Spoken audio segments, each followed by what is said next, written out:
First, I want to start by asking you about the story that you wrote just a couple of days ago that shines some light, perhaps, on what's going on with this conversation that's been really front of everybody's mind about these committee appointments and what kind of negotiations progressives were able to extract from more moderate Dems coming into this new session of Congress with the backdrop of force the vote and all of those shenanigans.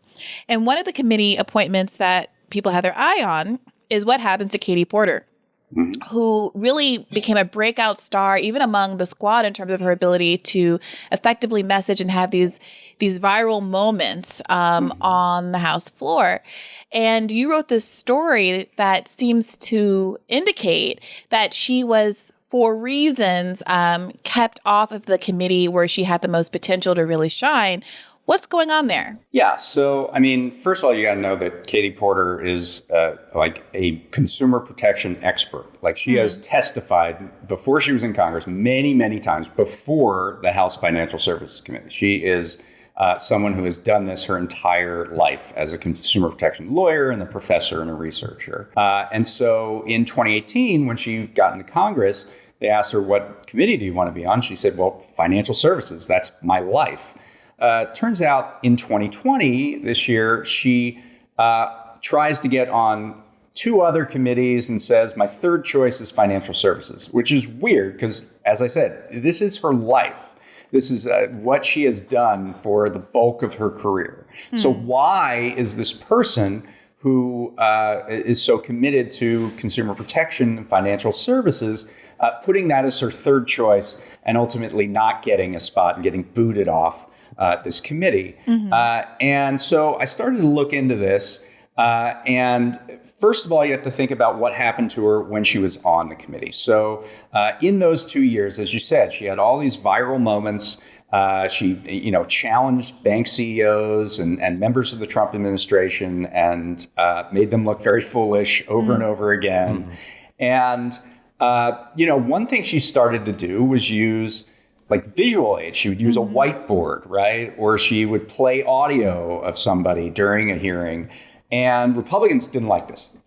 They said, look, I haven't been able to see the whiteboard, so why, help me out.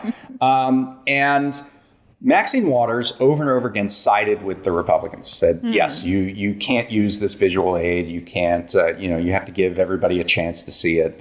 You're breaking the decorum of our committee. This is someone who is gaining attention for the committee, maybe as much as anyone in recent history. And Waters is like, nah, we can't have that. We don't want to do that. In this 2-year period, although Porter was very effective in hearings, enough so to actually change policy in some circumstances, she did not get one piece of legislation through the committee, which is quite unprecedented. I mean, there are a lot of people on this committee. They pump out a lot of legislation. I get the press releases all the time that we passed this, and this through the committee. Katie Porter doesn't get one thing through the committee. So, it seems to me that the writing was on the wall for her through this entire 2-year period that, I'm not going to be allowed to be effective on this committee. Wait, so on average, just so I understand for context, how many bills does one typically pass through the committee? I mean, what it's on average, 2, 3, 5, or is it just 1 or 2? And so there's less of a big difference between 0 and 1. Right. I mean, it varies, right? It varies for individuals and what bills they put forward. But I would say multiple bills. And going through the committee isn't going, passing into law necessarily. Right. I mean, there are only, I think, 30 laws passed in the entire last Congress, which is crazy. But getting through the committee is not a heavy lift, right? It's a Democratic majority. These bills are usually fairly non-controversial. It's an anomaly to see a member, particularly a high-profile member who has a lot of expertise, not get anything through the committee. It is an anomaly. I think we can say that. So, nonetheless, Porter, she was already on the House Oversight Committee. She decides, I'm going to try to get on the Natural Resources Committee. Maybe I can make some change there. And also, I'll try to get on the financial services. Now, this sounds like, oh, Katie Porter's being greedy. She's trying to get on all these committees. When I looked at the structure of the House Financial Services Committee, even though it's called an exclusive committee, and what that means is that you actually have to get a waiver from Speaker Pelosi in order to serve on an exclusive committee and some other committee. So you have to actually, there are only a few committees that are like this, but financial services is one.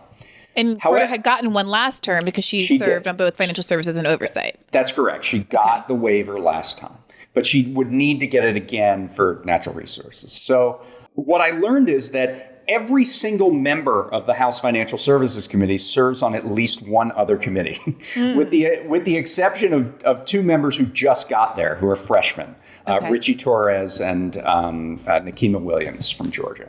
So it's an exclusive committee that is not exclusive in any way. Like, everyone tries to get one other committee. 6 members of the Democrats on the committee out of 30 serve on at least 2 other committees.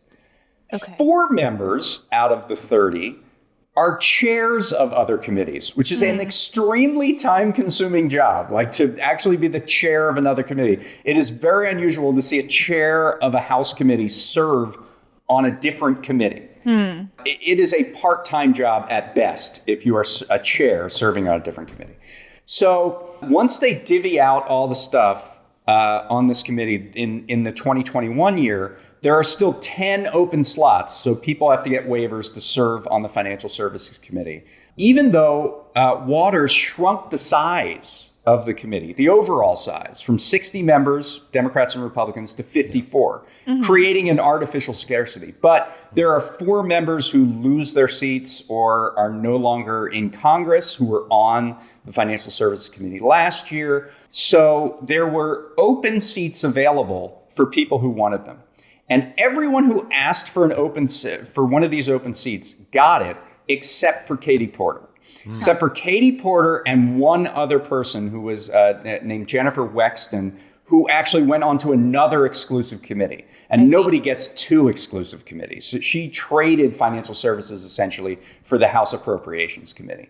Now, David, who makes that decision? Who makes that decision? So it's a final decision. Right. It's a combination of the chair of the committee, Maxine Waters, and what is called the Democratic Steering and Policy Committee, which is this body that is essentially Nancy Pelosi. I mean, there are other people on the committee, but it's basically Nancy Pelosi.